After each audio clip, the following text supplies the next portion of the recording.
यार जय Hind my YouTube family. आज की वीडियो में आप लोगों का स्वागत है। आप लोग देख रहे हैं ईएस पॉइंट स्टडी चैनल को। आज की वीडियो में हम लोग देखने जा रहे हैं 50 मार्क्स हिंदी, जो कि कॉम्पोजिशन के नाम से फेमस है एंड उसकी चर्चा करेंगे। और ये एक कंप्लीट वीडियो होने वाली है। आपको हिंदी इंग्लिश का सिलेबस भी बताऊंगा, उसके साथ साथ मैं आपको एग्ज़ाम पैटर्न भी दिखवाऊंगा, क्वेश्चन किस तरीके से पूछते हैं। सिलेबस तो आपको बहुत सारे लोग बता देंगे, लेकिन एग्ज़ाम पैटर्न आपको कोई नहीं बताता है, तो एग्ज़ाम पैटर्न भी समझना ज़रूरी है। हिंदी में देखिए, ये सारे जो सिलेबस है सभी के लिए इक्वल होते हैं, विज्ञान वाले हों या आर्ट्स को हैं या कॉमर्स के हों, सभी के लिए सेम होता है। अब आपके जो सिलेबस है, आपका एग्ज़ाम जो होगा 50 मार्क्स का एग्ज़ाम होगा, फुल मार्क्स आपका 50 है, और जो 1.5 घंटे का एग्ज़ाम होता है 50 मार्क्स वाला 1.5 घंटे का ही एग्ज़ाम होता है। सेम इंग्लिश में भी, इंग्लिश भी आपका 50 मार्क्स का होगा और वो भी 1.5 घंटे का एग्ज़ाम होगा। और 1.5 घंटे कितना होता है, टोटल 3 घंटे का एग्ज़ाम होगा। 3 घंटे में आपके दोनों एग्ज़ाम निपट जाएंगे, इंग्लिश वाले भी एंड हिंदी वाले भी। ठीक है, एक ही दिन दोनों का एग्ज़ाम पड़ता है लगातार। तो हिंदी का सिलेबस मुख्यतः 3 पार्ट में डिवाइड करा जाता है, जैसे कि आप देख सकते हैं 1, 2, 3। एक पाठ्य पुस्तक के आधार पर पाठ्य पुस्तक से आपके 2 क्वेश्चन आएंगे, दोनों क्वेश्चन 10-10 नंबर के आएंगे, तो 2 and 2 10, 20 अंक के 2 क्वेश्चन आपको बनाने होंगे।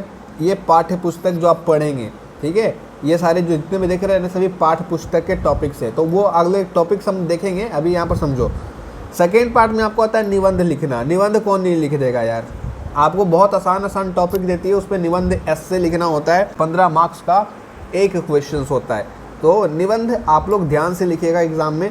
उसके बाद लास्ट जो पार्ट आता है व्याकरण। हिंदी में व्याकरण होना जरूरी है, तो व्याकरण भी आपसे पूछा जाता है। व्याकरण में क्या पूछा जाता है, ज़्यादा से ज़्यादा व्याकरण में आपसे व्याकरण में पर्यायवाची शब्द, विलोम शब्द, मुहावरे, वाक्य को शुद्ध करें, यही सारी चीज़ें पूछी जाती है। ज़्यादा हार्ड आपसे नहीं पूछा जाता है, बहुत ईजी होता है, बना लेते हैं। तो ये दोनों पार्ट तो आपके लिए बहुत ईजी होता है। 15 + 15 30 मार्क्स आपके हाथ में होता है। बस आपको तैयारी जो करना होता है, पहले सेक्शन को करना होता है पाठ्य पुस्तक के आधार पे। अभी हम लोग समझते हैं पहले सेक्शन पाठ्य पुस्तक में क्या क्या पढ़ना है। जैसे कि देखो, पहले आप देखिए, आपका काव्य माधुरी में कितने टॉपिक हैं, निर्धारित पुस्तक एवं पाठ्यांश काव्य माधुरी में कितने टॉपिक है। पहला टॉपिक है कबीर के बारे में। कबीर की निम्नलिखित शाखियाँ हैं, इतनी सारी शाखियाँ आपको है, टोटल 10 शाखियाँ हैं। 10 शाखियाँ में से किन्हीं 4-5 को आप लोग पढ़ लीजिए, थोड़ा सा इसका वावात देख लीजिए, इसका मीनिंग समझ लीजिए, यही सारी चीज़ें एग्ज़ाम में देख लीजिएगा। यहाँ से क्वेश्चन बनते हैं, इग्नोर करके मत चलना, यहाँ से क्वेश्चन बनते हैं। सेकेंड में देखिए तुलसीदास के बारे में। तुलसीदास के निम्नलिखित पद हैं, जैसे कि आप दोनों पद का देख सकते हैं, केशव कही न जाय का कहिए। तो ये क्या है, इनके पद हैं। अब इसके भावार्थ आपको पते होने चाहिए कि मतलब क्या होता है। ठीक है, उटपटांग से आपको लगेगा नाम पढ़ने में, सतगुरु मेरा सिरुम्बा। ठीक है, भावार्थ याद कर लेना सभी का। उसके बाद कबीर पढ़ लिए, तुलसीदास पढ़ लिए। अब रहीम के बारे में पढ़ना होता है। रहीम के बहुत सारे पद हैं, टोटल 11 पद आपके सिलेबस में दे गए हैं। अब 11 पढ़ सकते हैं, टाइम है आपके पास, तो नई टाइम है तो सेलेक्टेड पढ़िएगा, लेकिन टाइम है तो मैं रिकमेंड करूंगा, मैं आपसे रिक्वेस्ट करूंगा पूरा पढ़ना, टाइम है तो। लेकिन एग्ज़ाम में अब 1-2 दिन 3 दिन बचे हैं, तो पॉसिबल ही नहीं है। ठीक है, अब देखिए फोर्थ में हमने देखा तुलसीदास, कबीरदास, रहीम, एंड फोर्थ में भारतेंदु हैं। लास्ट ईयर इससे क्वेश्चन बना था। भारत दुर्दशा इनका टॉपिक है, इसको कर लीजिएगा। मखन लाल चतुर्वेदी 5वां है, इससे क्वेश्चन बहुत कम बनता है। ठीक है, तो इग्नोर कर सकते हो इसको। नेक्स्ट में है सुभद्रा कुमारी चौहान, जिन्होंने बचपन लिखा था, इससे क्वेश्चन बनते हैं। एंड लास्ट में राम नरेश पाठक द्वारा हम ना बोलेंगे। तो ये सारे जो है ना सिलेबस में कंप्लीट करवा दूंगा अपने चैनल पे। सारी कहानियाँ, भावार्थ, मीनिंग सब कुछ मिल जाएगा। तो आप उस चैनल का लिंक मैं दे दूंगा, ES पॉइंट करके नाम है उस चैनल का। ठीक, अब इतना ही आपका सिलेबस था, लेकिन आपको ये सिलेबस समझ में नहीं आया। आपके पास ऑप्शन है, दूसरा आप पढ़ सकते हैं इसको छोड़ करके। देखिए कौन क्या पढ़ सकते हैं। आप पढ़ सकते हैं काव्य, कबीर, रौदास, सूरदास, तुलसीदास, रहीम, भारतेंदु। तो देखिए दोनों सेम ही होता है। ये सभी नाम आपने ऊपर में भी देखा, यहाँ पे भी है, तो पढ़ लेना यार, कोई पढ़ लो, आपके पास ऑप्शन है, ऊपर वाला पढ़ो चाहे नीचे वाला पढ़ो। ठीक है, गध में आपको क्या पढ़ना रहेगा, सदगति, ऊपर में भी था। नाखून क्यों बढ़ते हैं, पढ़ सकते हैं, हजारी प्रसाद द्विवेदी के द्वारा लिखा गया है। बाबर की ममता, ये क्वेश्चन VVI होता है, ठीक है, तो पढ़ लेना। ठेले पर हिमालय, ये भी आ जाता है, ठीक है। तो ये आपके पास क्या हैं, ऑप्शंस हैं, तो आप लोग ध्यान से इसको देखिएगा।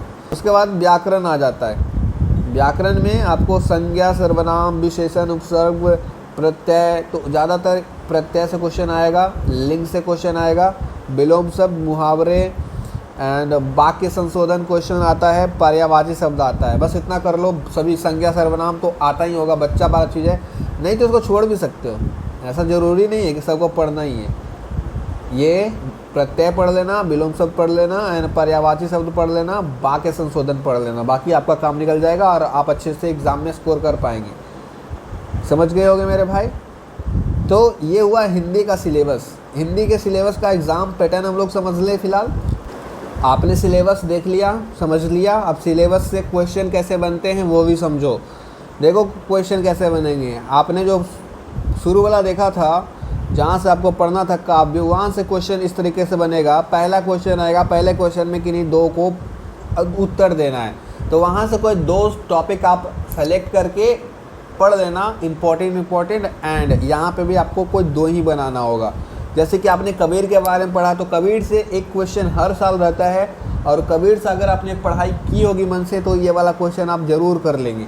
कबीर की सामाजिक चेतना का प्रकाश डालिए, ठीक है।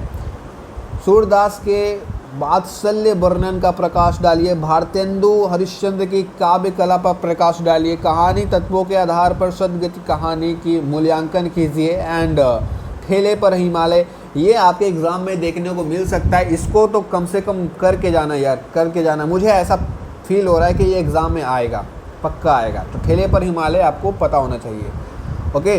तो इस तरह के क्वेश्चन रहेंगे, तो ये आपके जो पढ़ना था मेन चीज़। बाकी तो अगला क्वेश्चन देखो, निबंध लिखना है, नहीं लिख दोगे, विज्ञान का महत्व, हमारा प्रिय रचनाकार, प्रिय कवि, शिक्षा का उद्देश्य, इस पे लिखना रहता है। टोटल 15 मार्क्स का ये क्वेश्चन आपसे रहेगा। अच्छे से लिखोगे 3-4 पेज में तो 15 मार्क्स मिल जाएगा, ठीक है। उसके बाद लास्ट सेक्शन होता है ग्रामर वाला। ग्रामर का देखिए, व्याकरण में क्या पूछा जाता है, उपसर्ग एवं प्रत्यय में अंतर बताओ, दोनों में अंतर क्या होता है, और उसके साथ उदाहरण भी देना है, अंतर एंड उदाहरण। उसके बाद मैंने बोला ये सभी चीज़ पढ़ने की ज़रूरत नहीं है आपको जो पढ़ने की ज़रूरत है, विलोम शब्द, शुद्ध का अशुद्ध होता है, कौन नहीं लिख देगा, सत्य का असत्य होता है। तो इस तरीके का इजी क्वेश्चन आपको मिल जाएंगे। सेम उसी तरीके से वाक्य शुद्ध करिए, गलत है तो इसको वाक्य को शुद्ध करो, कौन नहीं कर देगा, आप भी कर देंगे। निम्नलिखित मुहावरे का अर्थ, अगर मुहावरे अकल का दुश्मन नहीं जानते हो, बहुत इजी होता है यार। तो हिंदी का सिलेबस इजी है, आप लोग टेंशन नहीं लीजिए, आराम से हो जाएगा। एग्ज़ाम से 2 दिन पहले पढ़ लेना, आराम से आपके 50 में 40 आ जाएगी, ओके। लेकिन जो पहले से पढ़ रहा होगा उसका 50 में 50 आएंगे। समझ में आया होगा। वीडियो को फैलाओ, अपने दोस्तों को भेजो, क्योंकि वो भी परेशान होंगे इसको लेकर के, उनको भी हेल्प हो जाएगी। मिलेंगे अगली वीडियो में शानदार वीडियो के साथ। इंग्लिश वाले वीडियो अगली वीडियो होगी। Thank you.